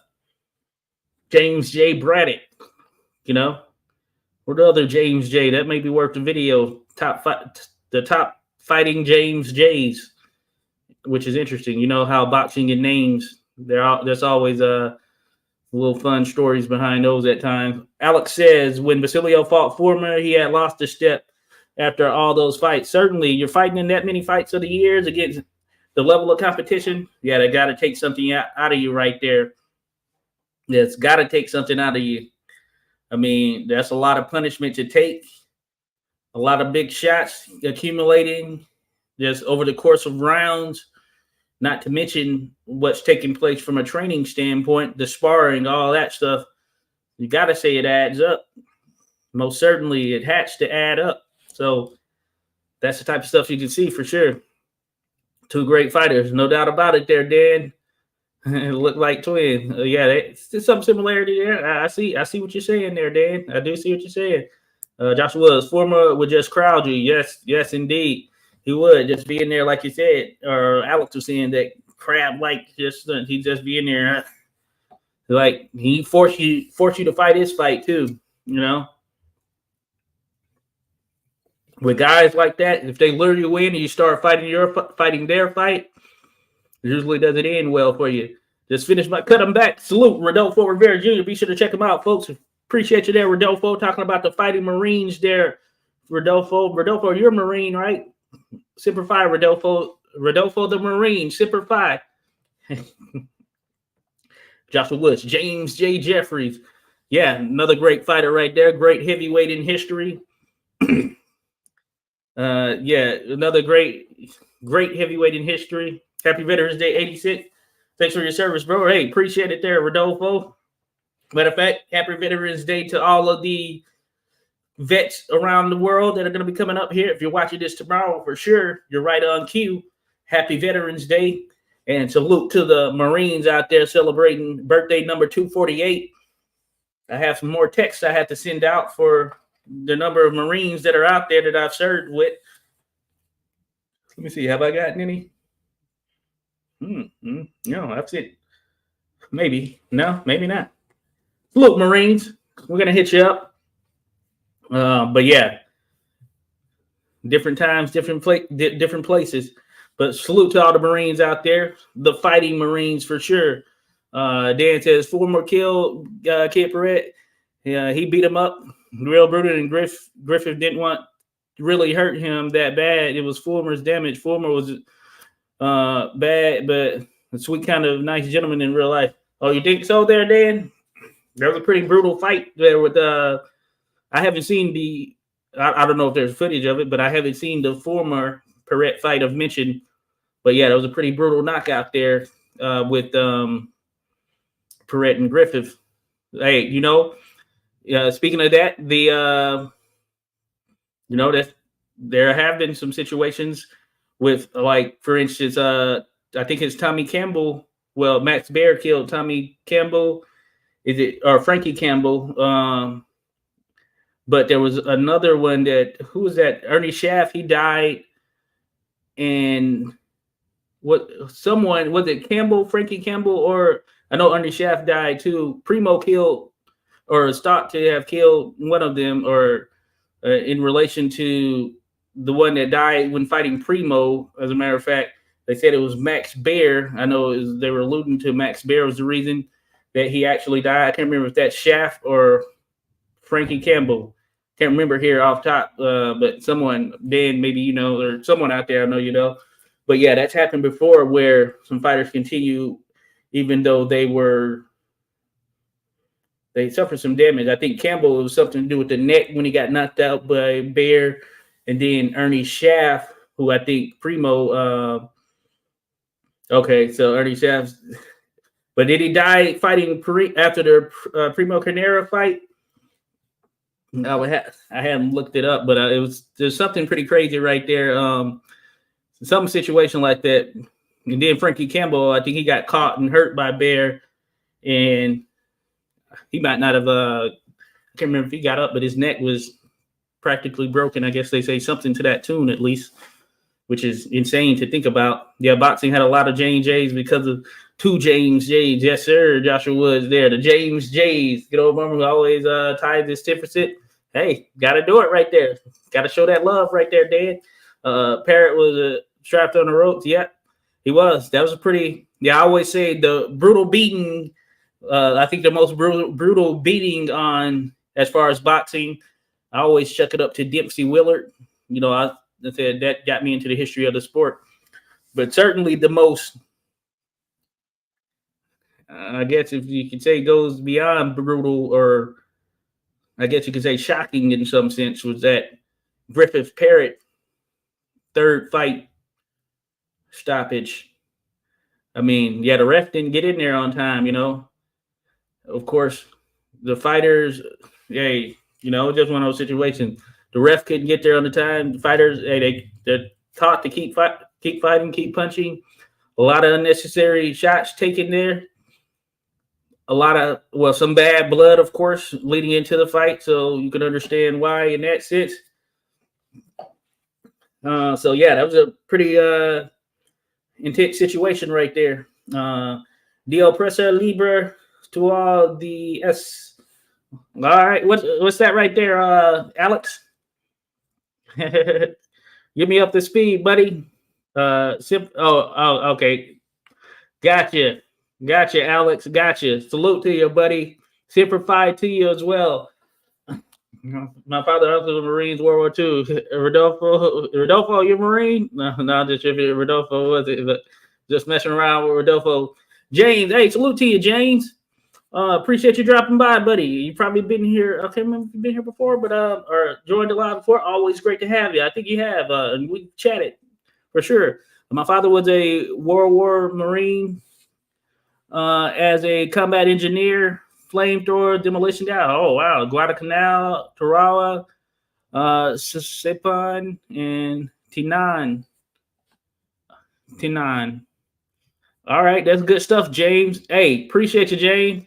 Hey, salute to your father there, Semper Fidelis. Man, just think about it. Fighting in the world wars, crazy. Like I said, those guys were tougher. Those guys were tougher back then. Back in those days, just thinking about, they didn't have the type of safety we had in the Marine Corps like during my time, because I served in the 2000s, so from 2004 to 2008. So we had some up armored vehicles and things of that nature, 7-ton trucks and all that stuff. We had going to Iraq and all that. But those guys, man, different story right there. Their armor or up armor would pale in comparison to what we have today, of course. So, man, all of those Marine soldiers, etc., were just tougher individuals back in those time. But yeah, salute there. Your uncle. Salute to your uncle there, James. Yeah, Marine. Oh no, your father was a Marine, right? Did I get that wrong? Oh yeah, World War Marine. Your father. Yep. Salute to your father. And I had missed this one. So James says my uncle was at the Fulmer Robinson fight in 1957 at Chicago City. Wow, that's pretty crazy right there, James. I watched it on TV. I was 11 years old and remember it like yesterday. Perfect punch from an old man Robinson. Oh, awesome, James. Salute to you right there. Being able to witness that. Being able to witness that shot land right there. That's good stuff right there. James, appreciate you sharing that. And your uncle was there. Wow, historic. 1957. I bet the atmosphere was live too, especially witnessing that and just thinking about it just in the immediate aftermath. I'm sure people were like, oh my goodness, this like probably were thinking this was going to go down as one of the greatest knockouts just in general in the history of the sport. Shaft died versus Canera, but took a bad beating from Bear. Okay, that's what. So it was Shaft that they said it was Bear, but he did take a beating from Bear, but then died after that Canera fight. I think it was something also. It's either him or Campbell, but I think it was Shaft. I think they said he had like the flu or something like that in between that fight as well. I think he fought 2 fights prior to Canera, and but yeah, it's pretty crazy though. Pretty crazy. Max Barrett killed earlier Shaft. Yeah. I mean, yeah, Bear, hey, hell of a puncher, That's a lot in succession, but as we mentioned, those guys had to take a lot of shots or take those fights, because they were putting food on the table. James Vinicate Perez very brave, had very brave managers. He had no business in the ring with Fulmer. Oh, yeah. Yeah. Hey, James, good point there. Hey, some guys get thrown in there. Some guys get thrown in there, and sometimes it's not the right time. Then Bear killed Frankie Campbell right in the ring, snapped his brain stem. Yeah. So yeah, that was one. Caught him with a shot that man. I know Bear was sad about it. He was bent out of shape about it, certainly at the time, but he knocked him out, of course, landed a hell of a shot. I think he caught Campbell while Campbell was in an awkward position, but it's unfortunate for sure. Bear had 2 kills. Yeah, that is the case. Fitzsimmons had several kills. Almost convicted of murder for killing Khan Riordan. Interesting there. I need to look into that one day. And I know a similar thing happened with Harry Lewis. Harry Lewis, former world welterweight champion he was a Philadelphia fighter. I think he was born in New York, but Harry Lewis was one who also he killed the fighter in the ring. And similar situation to Bear Campbell, where caught him with a shot in an awkward position. In the case of Lewis, people were saying, oh, he shouldn't have punched him. He shouldn't have threw that shot because it wasn't needed or something like that. Of course, I mean, you never know. The referee, I guess, wasn't able to get there on time, but Harry Lewis went on trial. There's a video on the channel. If you haven't checked out the Harry Lewis video, check it out. Talk about that fight. I can't remember the fighter's name who he killed at this particular time, but it's insane. James says Frankie Campbell was the brother of baseball great Adolfo Camilla. Oh, okay, Camilla. He changed his name to Campbell. Okay, awesome, James. Dropping some gems right there. Wish I had a little ding-ding sound. Give you props right there. Dropping a nugget. Appreciate you, James. Hey, we always love it when some knowledge is shared. I didn't know of that right there, James. That's pretty awesome. Baseball connection right there. Excuse me. That's awesome. The Oppressor Libre to all the operators on the ground. Nobody ever knows, even knows, or in every little mud hole. Okay, yeah, brains and brawn. Without them, built a 10 million man army. Salute there, Alexander Campbell. Hey, salute to you as well there, Alex. I know you done your thing there. Another military man in here. Alex Campbell. Man, big up, big respect. Hey, a lot of military personnel, just in general, beyond just the Marines and all of that stuff here on the channel that show love. We engage, comment, camaraderie, as they say in the military world. So that's good stuff right there, Alex. Rodolfo's a Marine. Let's go, Rodolfo. Joshua Woods, the rest was slow in the third fight. Parrott may have lost something versus Fulmer, but it was Griffin's shots that killed Parrott. Certainly a bad situation to be in right there, Joshua Woods. Yeah, the ref, but by the time the ref got in there, he was already past 10 blows, which is insane. AC, salute there to you. Salute to Alexander Campbell holding it down. My great-grandfather fought in both World War I and World War II. There, Joshua Woods. Okay, that's awesome. Salute there. Died in the 80s. All right, much respect to your great-grandfather there, Joshua Woods, fought in World War I and II. That's insane. Just think about that. The 2 world wars, fought in both of them. Wow. All I have to say is wow. Good stuff. Thanks for sharing, Joshua Woods. Yeah, we've had some great military personnel over the years. Again, salute to all the veterans, salute to all the Marines out there, all of the service members, all of those that are the families, all of those that support. It takes a team for sure.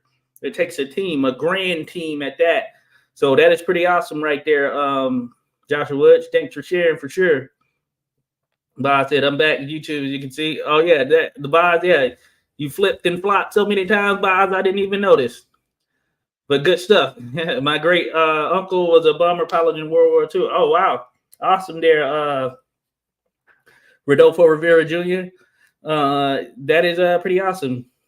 I used to work with a lady and I need to find out her name because I just so happened to be on a detail at the time. And I worked with her for 45 days, essentially.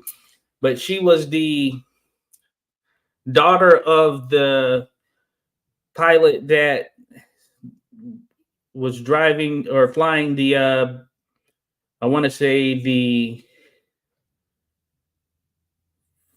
Fat Man atomic bomb. So it was Little Boy and Fat Man, right? I think it was the Fat Man. I believe it was that one. So yeah, it's something crazy. But yeah, she was. He was. It was one of the two. But yeah, she was the daughter, and I know she was mentioning that yeah, there was a book or whatever, and then they had been approached from several times in relation to a movie and all of that stuff. I don't know if it has any play into the Oppenheimer movie. I need to get in. I need to find out. I can't remember her name, but I need to get in contact, or I want to reach out to her. Certainly, hope all is well, of course. But yeah, her father was there flying one of those. I don't know which one. I think it was the I think Little Boy was first or something like that. Little Boy and Fat Man were the name of the nuclear bombs. But yeah, it's pretty insane. Never know who you're going to run into. Moral of the story, at least. What's shaking, Alex? Scottish Cossack. Kozak. Yeah, Scottish Cossack. Old Man Robinson fought another decade after 1957. Oh, yeah. Robinson. Yeah, Sugar Ray Robinson. Yeah, he went in there, probably shouldn't have been fighting for sure at some of those tail end points. The boss said, "Now we switched to death in the ring." It came about there, Bob. You know, it came about. It came about. Max Baer just hits hard. I don't think he really wanted to kill anyone. Yeah, I agree there, Joshua Woods. Very fun-loving guy right there for sure. The boss said, "Yeah, I knew from somewhere Campbell was of Italian origin." Okay, good stuff there, boss. Good stuff. None of them wanted to kill. Yeah, certainly, it's a brutal sport. As you mentioned there, Dan, brutal sport. Yes, most certainly back then. So yeah, the sports have gotten safer for sure from an evolution standpoint. Certainly safer than it was back during those times. Some fighters don't fight as often. You still have some who have a pretty extensive pace as far as, excuse me, the amount of fights that they have. But certainly, it's different now for sure.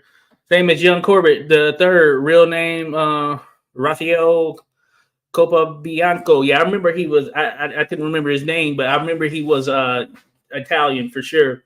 There's a little clip out there when he died, whatever year it was. I know there's a little clip out there on YouTube of the news reporting it. Of course, this came after all the fame and glory. Giordano, yeah, California Italian. Oh yeah, so I think it was Cali at there as far as Young Corbett the third right there. If that's what you're mentioning there, Dan or is that Giordano? But I know there's a clip out there of them mentioning it on the news, which is pretty crazy because sometimes these older fighters get forgotten, and they were just great champions back in their day, and sometimes the fanfare goes and all that stuff, and you. Like, hey, where are these guys? I want to talk to some of these older fighters that are out there right now. I'm going to try to set something up.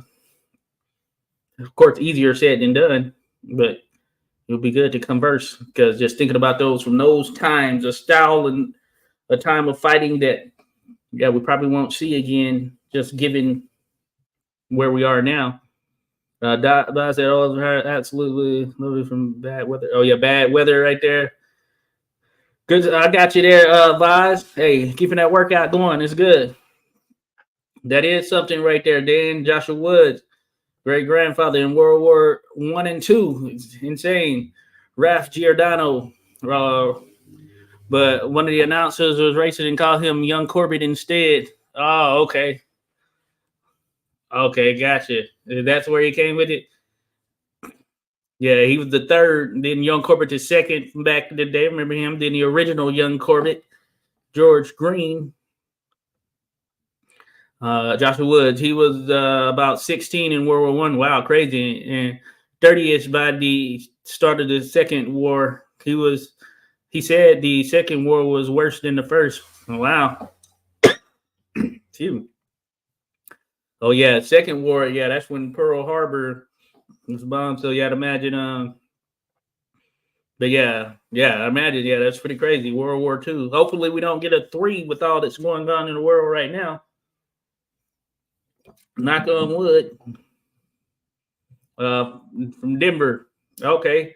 Young Couple the third was a world champion, 147 and 160. Okay, he won it at both of those weights. So that's not bad right there. Reversed it. Welterweight and middleweight champion. Yeah, I want to dive more into Young Corbett the third. I know of him. I have one of the there's a photo animation video on the channel of him, I'm pretty sure. But man, great fighter for sure.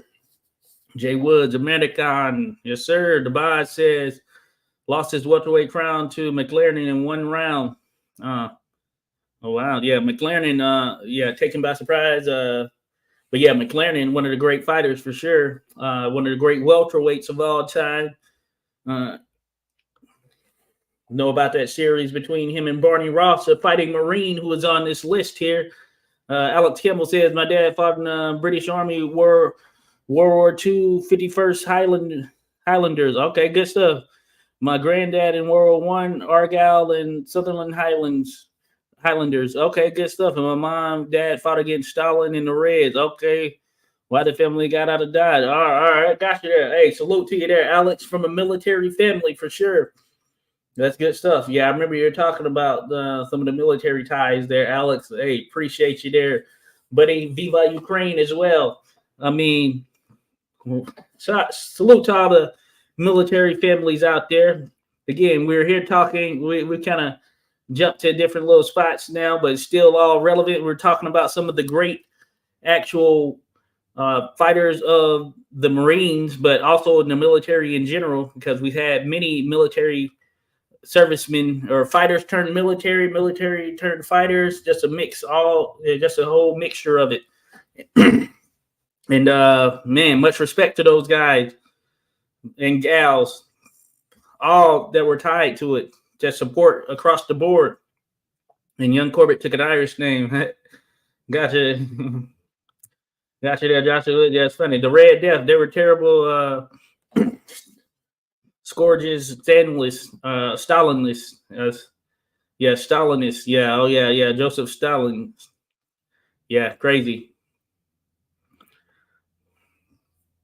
Yes, easier said than done, right? Yeah, it is. It is there, but certainly easier said than done. Midget Wolgass was also Italian American, I believe. Oh, Midget Wolgass. Yeah, I need to dive into Midget again a bit further as well.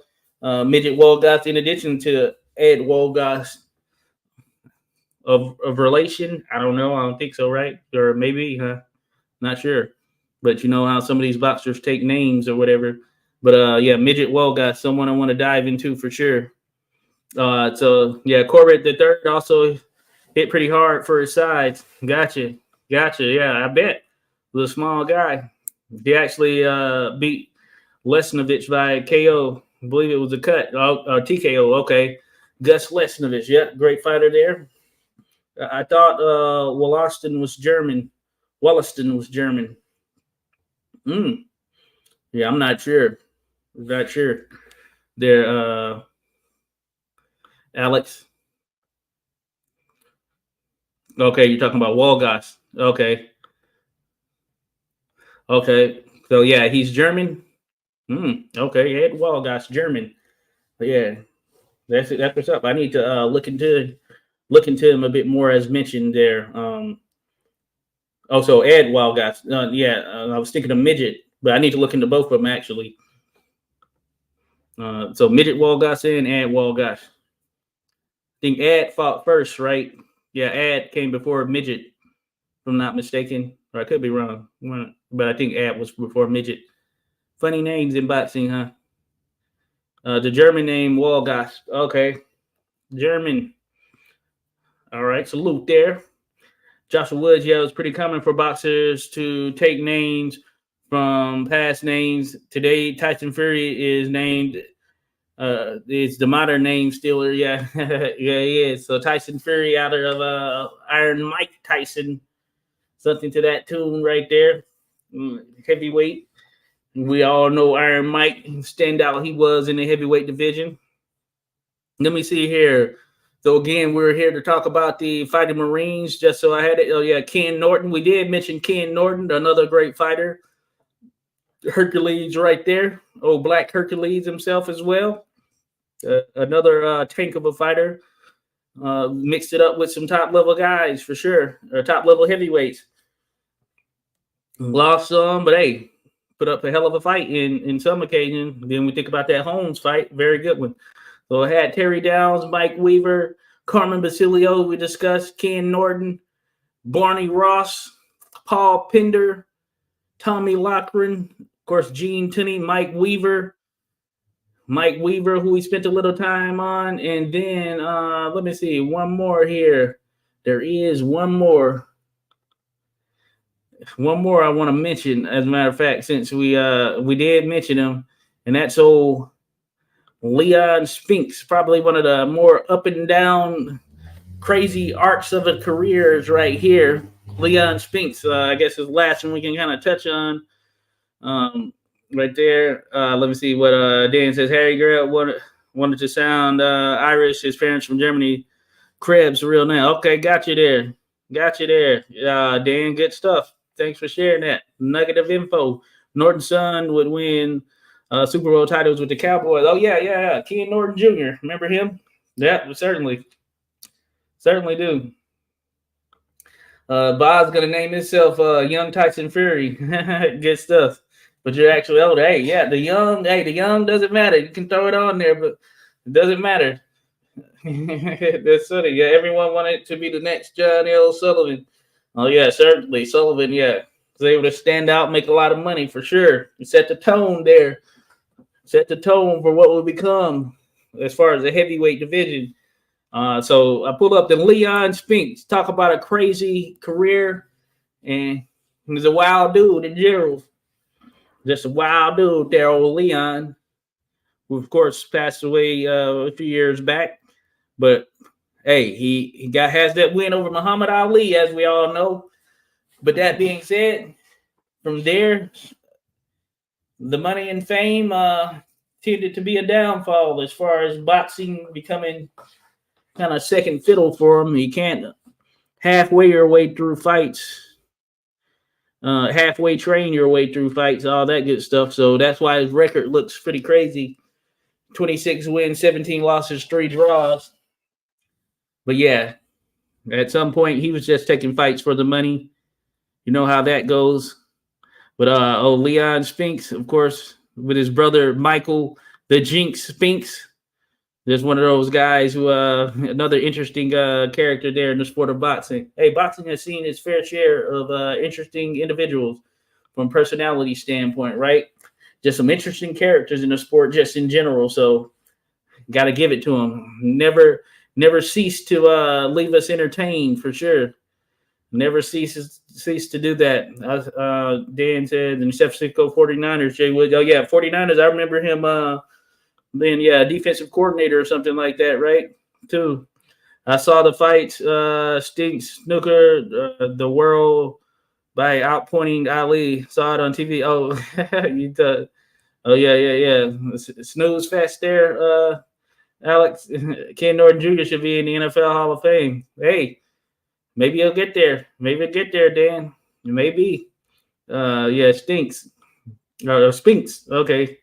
Yeah, Spinks. Yeah. Oh, he shocked the world. Yeah. Okay, got you.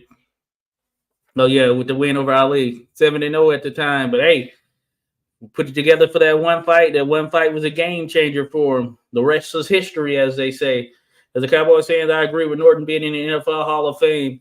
He was a big part of the defense. Gotcha there, Joshua Wood. Hey, we got some nods for Norton. Maybe he'll get in there one of these days, right? Maybe. Ken Norton Jr.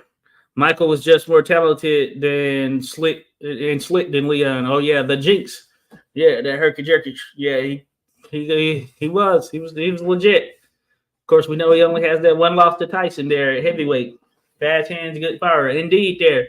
One of the great light heavyweights, especially think about modern times or that connection to modern times. Yeah, Michael the Jinx Spinks, of course, one of the greats without a doubt.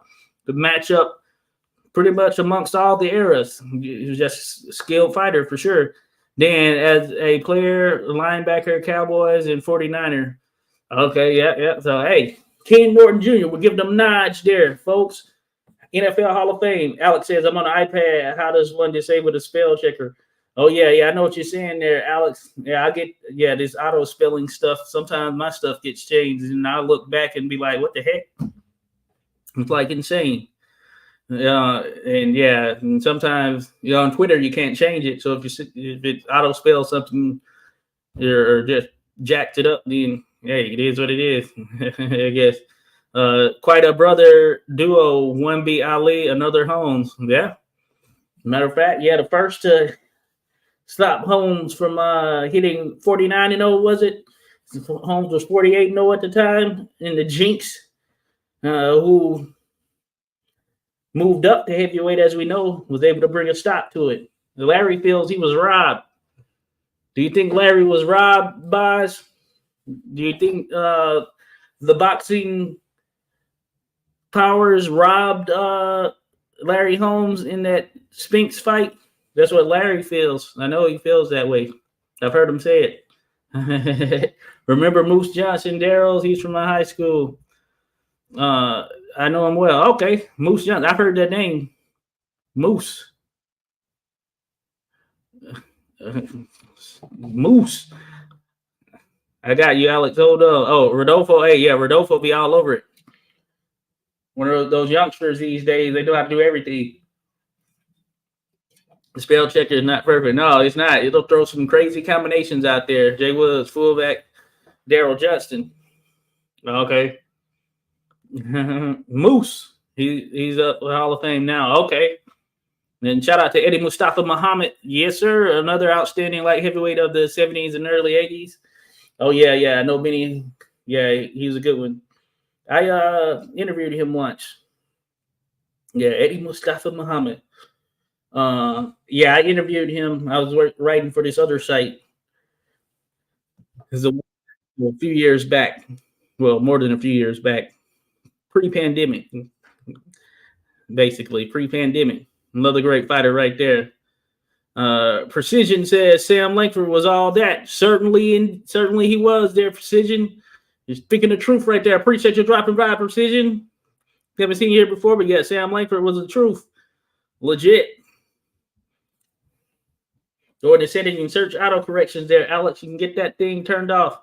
I have Spinks winning the first fight, but Holmes did win the rematch. All right, Precision. He was never the heavyweight world champion. Yeah, you're right. Precision probably should have been, or could have been. Probably could have been. Hey, Johnson could have given him a shot. Johnson didn't want that smoke. He said it. He wasn't going to fight him again, so we didn't get to see it. The Boz. No, Larry was not robbed in the first fight for sure. Maybe in the rematch, but it's hard to tell. Okay, gotcha. Got you there, Boz. Larry feels that they didn't want him to break Marciano's record. That's the record. 49-0 is a mythical record, I guess you can say. Which is crazy. But Jess Willard was the man. Precision says Jess Willard. And Jack beat him. Well, Willard, he was if you rank the heavyweights, all of the lineal heavyweights champion, he's going to be on the lower end as far as his reign. He's a big, strong guy, durable guy, but certainly going to be on the lower end as far as his reign. But world heavyweight champion took out Jack Johnson for sure. For sure. Hard right. Turned the lights out. Michael Spinks beat Holmes hands down. Got you there, Dan. Twice. Yes, I got you there, Dan. I know who Moose is. Yeah, I heard Moose as well right there, Joshua Woods. Oh, Moose, Eddie Muhammad, also a respectable trainer. Oh, yeah. I've seen him. He's in some of those Mayweather Boxing channel videos on YouTube as well when they do like fight predictions and stuff. But yeah, cool, easy dude to talk to. The bot says Holmes Spinks rematch was very close, but maybe Larry earned it. Oh, Larry. Thanks, Rodolfo. The insane thing is off now. Thanks, buddy. Got you there. Appreciate you, Rodolfo. Hey, much love to you, Rodolfo. Always helping everybody out. Like I said, Larry Holmes, is the best fighter in the history of heavyweights, but Ali had a deeper resume. Ali certainly had a deeper resume. Now Holmes did have a hell of a jab, so he ranks up there for sure. Nah, Larry is talking nonsense. He clearly got outboxed. Willard killed the guy. Oh yeah. I know you mentioned that there, Dan. Yeah, I did a little short video on Willard that should dive into him a bit further. No problem, man. I work in IT myself, so it's my job there. Got you there, the Rodolfo. Right, you are appreciated. Probably lost like 9 rounds at least. Got you there, boss. So Larry, you hear that? We're giving you honest opinions on the fight, and you lost, Larry. So did Desert and Sugar Ray Robinson. Oh yeah, I know of Ezra. It was like Burundi or something like that. Ezra Charles. Yep, and then Sam Burundi or Burundi. I know what you're talking about there, Dan, with Ezra. And I can't remember the guy with Sugar Ray Robinson, but I know of the story or situation where he had a dream or whatever, and hey, that's pretty freaky. I'd imagine you have a dream about it, and it actually happens. Joshua Woods, 49-0, has been surpassed in the past. I think it was more to do with being the king of the 50s. Yeah, right. No, I'm with you there, Joshua Woods. Larry Holmes got robbed, according to Precision. Precision, what fight? He said in 1965 probably be the case for prejudice, but in 1985, no way. The first fight, definitely. Second fight, he did enough to scrape by. All right. Precision thinks he got robbed in that first fight. So, Larry is not the only one there. That's funny. That is funny right there. The Jinx, the Jinx Spinks, Larry Holmes. Hey, interesting stuff, folks. Interesting. Well, we're at 156 right here, almost hitting that 2-hour mark. Seems like a good time to shut it down. We're talking about the Fighting Marines up here. Salute once again to recap things. 248th birthday of the United States Marine Corps. So we're sending all our love out to the Marines out there. Happy Veterans Day, which is coming right up. And we want to send all our love out there to the veterans of the sports. This extends to not just the sport, just the veterans of the world. From a military perspective, this extends to the families, friends, supporters, all that good stuff. All makes the world go round, baby. Dan says Larry got beat soundly. Holmes fought no one ever in a weak era. He was careful not to fight Cutsia, Mercado, Pickleton Thomas, Michael Dokes, and no rematch for Weaver and Norton. Hey, put it out there, Dan. Tell it like it is there, Dan. The man, smart guy, got all his wits.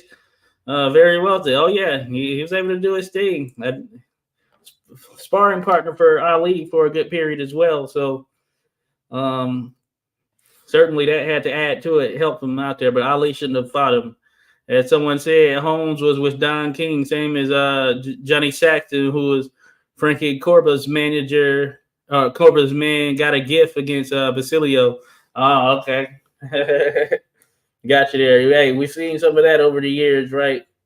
We've seen some of that still to this day in the sport. It's going to get cleaned up one of these days, right? But no, man, hey, this has been a good one right here. Been cool being able to chat about the different Fighting Marines, just talk about boxing history in general. Yeah, it's kind of just like open overview. Didn't dive too deeply. More videos to come that are going to center on some of these careers. Got a good one coming up for sure on the animated video side, the long form video. Been dropping a lot of shorts, but definitely a good video coming up. I think that will be enjoyed. I just need to finish it. But, oh yeah, for a dip up out of here, those Basilio Saxton fights were some of the greats. So, yeah, certainly there, Alex. Yeah, the mob did rule the box for almost 50 years. Oh, yeah, it's crazy they had a play in there. Then Saxton was a total mob joke, all fixed. Oh, yeah. Similar things lobbied with, what's his name, Jimmy Carter. Jimmy Carter, he's another fighter. I want to do a video on him. But they, I know he has certain ties from a mob perspective. You know, hey, some mentioned even, yeah, they just had a stronghold. Ike Williams, who was a great lightweight. great lightweight, who I ranked number 3 behind Leonard and Gans. The Mob, man, they had a way of working their way in the thing. Saxon got destroyed twice by Basilio in rematches. Got you there, Boz. Yeah, it's kind of crazy that some of this. Hey, we still see crazy scores and things today. You know, it makes you wonder with some of these crazy scores, even if it's not the Mob, just like what the heck? Some of these scores and things, what the heck? And it's not just on the pro side, even on the amateur side too. But I digress, as they say. But no, this has been great. My last plug will be the Connecticut Boxing Hall of Fame coming up next Saturday, the 18th from 6 p.m. to 11 p.m. I'm going to stream it on the channel. I hope to see you all drop by. Going to be there in person. Shout out to Joe Casano, Mark Allen Baker. So Mark Allen Baker, the author, if you haven't seen that interview on the channel, check it out. He's going to be getting inducted into the Connecticut Boxing Hall of Fame. Special moment for sure. Excuse me. Great boxing mind there. Great to chat with. And Alex says also Canero was 100% mobbed on. Yep, mob on. Yeah, he had certainly some ties and a half for sure. Certainly. First 9 rounds and then in 2. Oh, gotcha. Ike Williams, one of the greatest ever, wouldn't play with the mob. They held him back. Oh, yeah, got you there, Dan. Yeah, I've heard his name thrown out there like, hey, that there are some ties of some type. I don't know. Great fight with Bo Jack. Crazy. Yeah, he was great. He was. I'll drop by. What day is it going to be for the Hall of Fame? The 18th there, Rodolfo, Saturday 18th. Thank you, Josh. Great. Hey, appreciate you there, Boz. Appreciate everyone. The 18th of this month there, Boz, or Rodolfo, next Saturday, 6 p.m. Eastern to 11 p.m. Eastern. Going to be interviewing some fighters, all that stuff. Got to see how it all lays out, but looking forward to it. So it's going to be on the channel. Definitely appreciate it, everyone. Drop by. No, I think William did cooperate with the mob, but he had to. Yeah, hey, a lot of people had to right there to get that title.